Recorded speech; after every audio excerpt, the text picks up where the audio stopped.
एक गांव में सरला और सावित्री नाम के दो सास बहू रहते थे। वो लोग कई दिनों से बकरियों को काट रहे थे। आसपास के गांव में इनके बकरियों का काफी डिमांड चल रहा था। वो दोनों मिलकर एक मटन शॉप भी चला रहे थे। उसी गांव में रहने वाले सूर्या और सोमू एक दिन इस तरह बातें कर रहे थे। अरे यार, मैं उस सास बहू के मटन शॉप से मटन लेकर आया हूँ। 10 रुपए ज्यादा है लेकिन टेस्ट एकदम मस्त है, पता है? क्या सच में? मैं भी हमेशा वहीं से मटन खरीद कर लेकर जाता हूँ। वो लोग काफी साफ सुथरा बेचते हैं। ऊपर से सारी बकरियां वो खुद ही पालते हैं। एक तरफ बकरियां पालते हैं और दूसरी तरफ काम वालों की मदद से मटन शॉप भी चला रहे हैं। हाँ यार, वो सास बहू दोनों काफी समझदार हैं। इस तरह दोनों बातें कर रहे थे। ये सास बहू की जोड़ी आसपास के कई गांवों में बहुत नाम कमा चुकी थी। एक दिन सावित्री हॉल में बैठी हुई थी कि सरला आकर बोली, सासू माँ, बकरियों को चारा खिलाने का टाइम हो गया है। मैं उन्हें ले जा रही हूँ। आप आज घर पर ही रुक जाइए, बहुत धूप है बाहर, ठीक है? अरे बेटा, तुम सारी बकरियों को अकेले नहीं संभाल सकती। रुक जा, मैं भी तेरे साथ चलती हूँ। ऐसा बोलते हुए वो घर के बाहर बकरियों के पास पहुंची।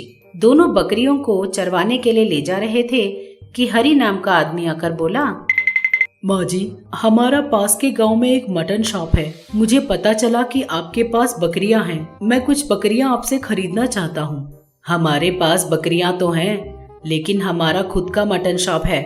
हम उसे काम वालों की मदद से चला रहे हैं। हम बाहर के लोगों को बकरियां नहीं बेचते। ऐसा बोलकर उसे वहाँ से भेज देती है। दोनों सास बहू बकरियों को लेकर जंगल पहुँचते हैं। इनके मटन शॉप पर हमेशा बहुत भीड़ लगी रहती थी।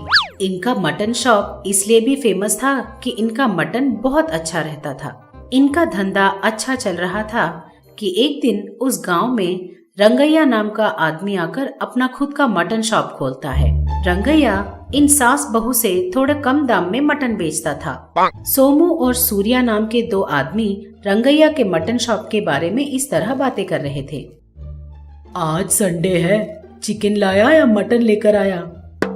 अभी कहाँ यार, मैं अभी जाकर लाने की सोच रहा था। मैं उस सास बहू के शॉप में जाकर मटन लेकर आऊंगा। वहाँ का मटन बहुत अच्छा रहता है। अरे उतनी दूर जाने की क्या जरूरत? उस नए मटन शॉप के पास जा, कम दाम में भी बेच रहा है वो। अरे यार, वो कम दाम में बेच रहा है, इसका मतलब कुछ न कुछ गड़बड़ है। न कोई गड़बड़ है न धोखा है। आज तक इस गांव में उस सास बहू का एक ही मटन शॉप चलता था, इसीलिए वो जितना दाम बोलते थे हम लोग खरीद लेते थे। अब जब इस दूसरे आदमी ने दुकान खोली है ना, तब हमारी समझ में आया है मटन का असली भाव क्या है। वो भी तो वही मटन बेच रहा है ना, जो मटन वो सास बहू बेचते हैं। जहाँ हमें 10 रुपए कम हो जाते हैं वही लेना ही अच्छा है ना। हाँ यार, तू तो सही कह रहा है। चल तो फिर उस नए आदमी के पास जाकर ही खरीदते हैं। ऐसा सोचते हुए वो लोग वहाँ पहुँचते हैं। इस तरह गांव के काफी लोग रंगैया के पास ही जाकर मटन खरीदने लगते हैं, क्योंकि वो सास बहू के मटन से कम दाम में बेच रहा था। दिन ब दिन सास बहू के शॉप पर मटन खरीदने वालों की संख्या कम होती जा रही थी। एक दिन सावित्री बोली, ये सब क्या हो रहा है? आजकल तो लोग खरीदने आ ही नहीं रहे। क्या हो सकता है? सासू माँ, गाँव में एक नया मटन शॉप खुल गया है। वो आदमी हमसे भी कम दाम पर मटन बेच रहा है, इसीलिए लोग वहीं खरीदने चले जा रहे हैं। वो इतने कम दाम में कैसे बेच पा रहा है? पता नहीं सासू माँ। ठीक है, जाकर हमें उसके बारे में पता लगाना होगा। ये भी पता लगाना होगा कि वो इतने कम दाम पर कैसे बेच रहा है। वैसे भी हमारी दुकान नहीं चल रही है, हमारी बकरियों को भी उसी को बेच देते हैं। ऐसा सोचते हुए दोनों रंगैया के पास पहुँचे। इन दोनों को देखकर रंगैया बोला, हाँ बोलिए मैडम, अभी अभी कटा हुआ फ्रेश मटन है। तुम इतने कम दाम पर मटन बेच रहे हो ना, तुम्हें मुनाफा तो होता ही होगा। तुम ये बकरियां लाते कहाँ से हो? उसने पूछा। रंगैया थोड़ा घबराते हुए बोला, अरे वो सब तो व्यापार के रहस्य हैं, मैं किसी से नहीं बताता। आपको मटन कितना चाहिए बस ये बताइए। उसने कहा। ये बात सुनते ही दोनों सास बहू एक दूसरे का चेहरा देखते हैं और मन में सोचते हैं, हमारे पास बहुत सारी बकरियां हैं, आपको वैसे भी बकरियों की जरूरत पड़ेगी ना, तो आप हमसे खरीद लीजिए। मैं वो सब ऑर्डर करके खरीदता हूँ, मैं आपसे नहीं खरीद सकता, उसने कहा। दोनों सास बहू बिना कुछ बात किए वहाँ से घर चले गए। सासू माँ, मुझे ना उस पर बड़ा ही शक हो रहा है, वो कुछ ना कुछ तो गड़बड़ जरूर कर रहा है। हाँ री, हमने उससे जो भी प्रश्न किए उसके लिए वो घबराते हुए हड़बड़ाते हुए हमें जवाब दे रहा था। हाँ सासू माँ, हमें इस बात को पता लगाना ही होगा। ऐसा सोचते हुए वो लोग उस रात सो गए।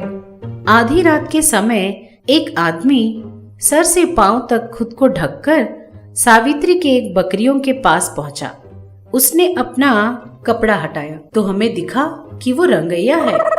मुझे नहीं पता था कि इस गांव में इतने अच्छी बकरियां हैं। अगर पता होता तो मैं आसपास के गांव से बकरियां चुरा कर नहीं लाता, यहीं से चुरा लेता। ऐसा सोचते हुए उन बकरियों में से एक बहुत ही मोटी और ताजी बकरी को लेकर अपने दुकान पर चला गया। उसकी दुकान से अंडरग्राउंड के लिए रास्ता था। उस रास्ते से वो अंदर चला गया। वहाँ खूब सारा मटन रखा हुआ था। ये लोग सारे पागल लोग हैं। इन्हें ये तो पता है कि मैं कम दाम में बेच रहा हूँ, मगर ये लोग नहीं सोच रहे कि मैं इतने कम दाम में कैसे बेच रहा हूँ। जब मुझे बकरियां खरीदने की जरूरत ही नहीं पड़ रही तो मुझे जितना भी आए सब कुछ मेरा मुनाफा ही तो हुआ ना। इस तरह वो मन में सोचते हुए ऊपर आया।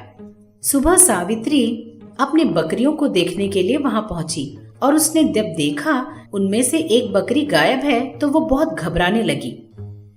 सरला, बेटी सरला, हमारी एक बकरी नहीं दिखाई दे रही, क्या हुआ?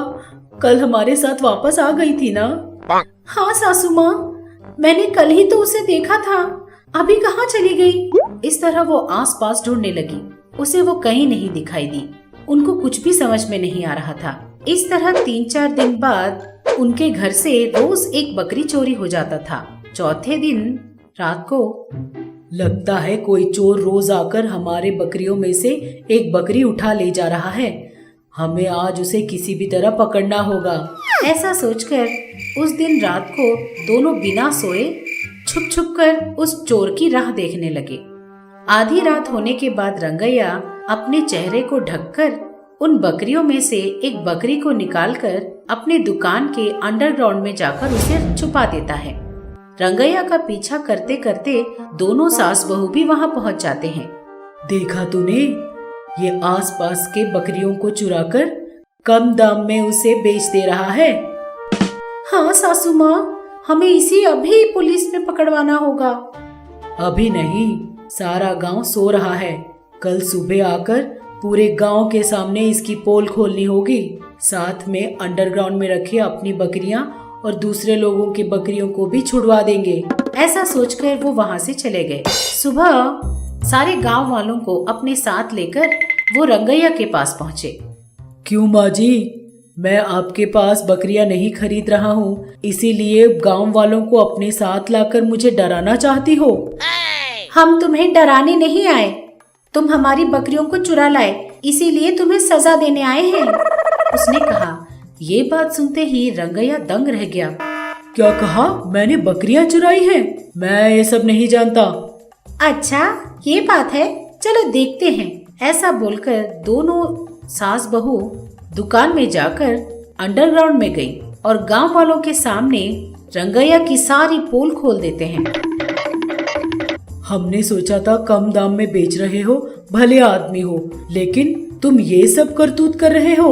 तुझे अभी पुलिस में पकड़वा देते हैं। इस तरह गांव वालों ने एक एक करके रंगैया को खरी खोटी सुनाई और उसे पुलिस में पकड़वा दिया। जहाँ जहाँ से रंगैया बकरियां चुरा कर लेकर आया था, उन सबको बकरियां वापस कर देता है। इस तरह सास बहू बकरियों के चोर को पकड़वाकर गांव में फिर से अपना अच्छा नाम कर लेते हैं। एक गांव में अनसुया नाम की औरत रहती थी। उसका एक लौता बेटा था, नाम था सूरी। अनसुया का पति मल्लैया कई सालों से बकरियों का मांस बेचता था। अनसुया और उसका बेटा सूरी भी इन्हीं बकरियों का धंधा करते थे। अनसुया उन बकरियों की दूध बेचती थी। सूरी और मल्लैया दोनों हर दिन उन बकरियों को लेकर जंगल में ले जाकर उनसे चारा खिलवाकर वापस आया करते थे। एक दिन अनसुया अपने पति मल्लैया के पास आकर बोली, अजी सुनते हैं, हमारे बेटे सूरी के उम्र के बाकी लड़कों की शादियां हो गई हैं। आजकल तो गांव वालों ने भी बोलना शुरू कर दिया है कि कब तक अपने बेटे की शादी नहीं करवाओगे। क्या मैंने कभी उसको शादी करने से मना किया है क्या? हमेशा वही मना कर देता है और बोलता है कि अगले साल शादी करेगा। मैं क्या करूं? बता, जबरदस्ती तो उससे शादी नहीं करवा सकता ना। अजी समझा बुझाकर उसकी शादी करवा देंगे। इस तरह बिना शादी के अकेला कितने दिन रहेगा? इस तरह दोनों बातें कर रहे थे कि दूर से सूरी को आता हुआ देखकर मल्लैया बोला, वो देख, वो खुद ही आ रहा है। जो भी समझाना बुझाना हो सब तू ही देख ले। ऐसा बोल रहा था कि तभी सूरी घर के अंदर आ गया। आते ही बोला, अरे माँ, उस मस्तान ने कहा है कि बकरी के पैसे कल देगा। हाँ ठीक है बेटा, तू जरा अंदर आके बैठ तो, उसने कहा। सूरी जाकर अपनी माँ के पास बैठ गया। देख बेटा, गांव में सब बच्चों की शादियां हो रही हैं। हम चाहते हैं कि तू भी इसी साल शादी कर ले। मैं नहीं करना चाहता माँ, अगले साल करूँगा। हर साल बस तू यही बोले जा रहा है। पहले ये बता कि तू मना क्यों कर रहा है? मना इसलिए कर रहा हूँ क्योंकि माँ, जब से होश संभाला है हम बस ये बकरियों का धंधा ही कर रहे हैं, लेकिन हमारी परिस्थिति में कोई बदलाव नहीं आया है। घर ढंग का नहीं बना सके, हाथ में फूटी कौड़ी नहीं रहती। ऐसी परिस्थिति में मैं शादी कैसे कर लूं? अच्छा, तो ये है तेरी समस्या। हाथ में पैसे नहीं है तो तू शादी करना मना कर देगा। अगर दुनिया में सब लोग तेरी तरह ही सोचने लगे ना तो 80% लोग कुंवारे ही रह जाएंगे। तू ये सब सोचना बंद कर दे। हो सकता है उसके कदम हमारे घर पर लक्ष्मी के कदम हो जाएं। शादी कर ले बेटा। इस तरह अनसुया ने अपने बेटे को शादी के लिए मना लिया और अपने घर बहू ले आई। अनसुया की बहू का नाम स्वाति था। वो बड़ी समझदार थी, काम काज भी अच्छा कर लेती थी। घर में सब लोगों से मिलजुल कर घर के काम फटाफट कर लेती थी। एक दिन वो अपनी सास के पास आकर बोली, सासू माँ। बोल बेटा, क्या चाहिए? तूने खाना खा लिया? हाँ खा लिया सासू माँ। अगर आप ये नहीं सोचे कि कल की आई छोकरी इतने सवाल कर रही है तो मैं आपसे एक सवाल करना चाहती हूँ सासू माँ, बताओगी? एक सवाल क्या, 100 सवाल कर ले। तू अब इस घर की बहू है, तुझे भी सब पता होना चाहिए। अच्छा तो बताइए, हम कितने सालों से ये बकरियों का धंधा कर रहे हैं? 30 साल से कर रहे हैं बेटा। 30 साल से कर रहे हैं? तो फिर हम आज भी इस तरह गरीब ही क्यों हैं सासू माँ? उसने पूछा। तब अनसुया ने जोर की सांस लेते हुए कहा, जैसी किस्मत होगी वैसा ही होगा ना बेटा। आसपास के गांव में बकरियां चराने वाले बहुत लोग हैं। हमारी बकरियां जितनी भी ताकतवर हो, जितनी भी स्वस्थ हो ना, लोग ज्यादा पैसा देने को तैयार नहीं होते। 10-12 हजार की बकरियों का हमें सिर्फ 5-6 हजार ही मिल रहे हैं। इसीलिए हम जितना भी मेहनत करें हमारी स्थिति बदल नहीं रही, उसने कहा। सारी बात सुनकर स्वाति बोली, हम क्या हमेशा ऐसे ही रह जाएंगे सासू माँ? पता नहीं बेटा, अगर नसीब बदला तो शायद हम भी बदल जाएंगे। ऐसा बोलते हुए वो वहाँ से चली गई। उसके जाते ही स्वाति किसी सोच में पड़ गई। नसीब को बदलना होगा। नसीब यूं ही थोड़े ना बदल जाता है, हमें भी जो करना है वो करना होता है। कुछ ना कुछ तो करना ही होगा। सोचना होगा कि क्या करने से हमारी ये किस्मत बदलेगी। इस तरह सोचते हुए वो अपने कमरे में चली गई। कमरे में जाकर वो टीवी देखने लगी। टीवी में एक सीन चल रहा था जिसमें हीरो एक आदमी को धोखा देकर बकरी को बेच देता है। उस सीन को देखकर स्वाति बोली, अरे वाह, ये आइडिया तो एकदम मस्त है। अगर बकरी में कोई ना कोई स्पेशलिटी होगी तभी लोग ज्यादा पैसे लगाकर उन्हें खरीदेंगे और तब हमारी सारी मुश्किलें दूर हो जाएंगी। लेकिन कौन सी स्पेशलिटी होती होगी? इस तरह बोलकर वो किसी सोच में पड़ गई। थोड़ी देर सोचने के बाद स्वाति के दिमाग में एक बहुत अच्छा आइडिया आया। तुरंत वो अपनी सास के पास पहुंची। सासू माँ, मेरे दिमाग में एक बहुत बढ़िया आइडिया आया है जिससे हमारी बकरियां ज्यादा दाम में बिक जाएंगी। अच्छा, क्या आइडिया है बेटा? नहीं बताऊंगी सासू माँ, करके दिखाऊंगी। ऐसा बोलकर वो वहाँ से चली गई। सुबह जब अनसुईया बकरियों को देखने पहुंची तो उन्हें देखकर दंग रह गई। ये सब क्या है? सुबह होते ही इन बकरियों का रंग कैसे बदल गया? हुआ क्या है?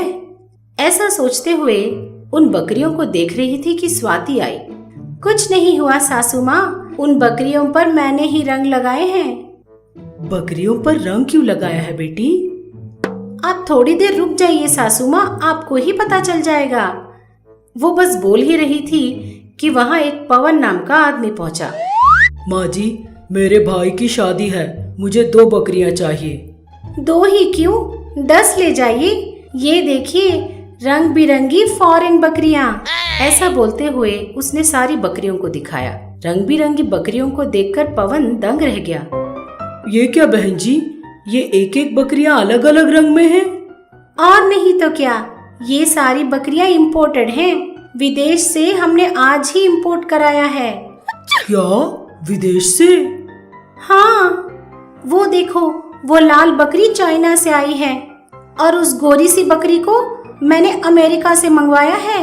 मैं चाहती हूँ कि इसका परिवार यहाँ अपने देश में बढ़ाऊं। ये बात सुनकर अनसुईया और पवन दोनों दंग रह गए। अनसुईया का मुंह तो खुला का खुला ही रह गया। क्या सच में एक एक रंग की मुर्गी एक एक देश की है? हाँ, और भी आ रही हैं। ये बस सैंपल के लिए मंगवाया है। अगर मैं अपने भाई की शादी में चाइना की बकरी खिलाऊंगा तो बड़ा अच्छा होगा, लेकिन अगर ये बकरियां चाइना और अमेरिका से आए हैं तो इनके दाम तो ज्यादा होंगे ना? अरे भाई, बकरियों का मोल तो उनके मांस के आधार पर ही टिका हुआ होता है ना, उसने कहा।